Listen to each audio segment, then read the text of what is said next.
আমি তোমার কথা বলে চেয়ে থাকবো এই মুহূর্তে তোমার কথা মতো আমি গোসল ঘরে ঢুকলাম।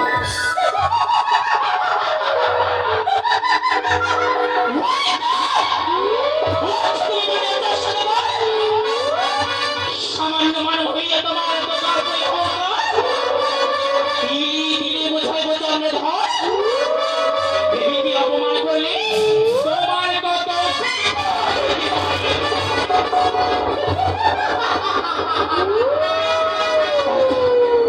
মাতার নির্দেশ অনুযায়ী চলে এসেছিলাম এই মার্গ ভবানী। মাতার কার্য করে আছে সফল ছাড়ে বলে তাই অবশ্যই লক্ষ্মী মাকে কান জ্বালা জর্জিত করে বিবাহের কথা করেছিস।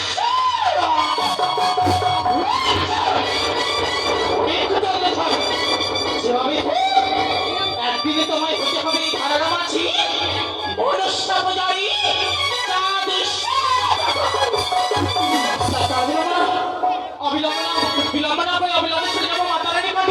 কি বলবো মাতা, তোমার কার্য আমি সকালে করেছি।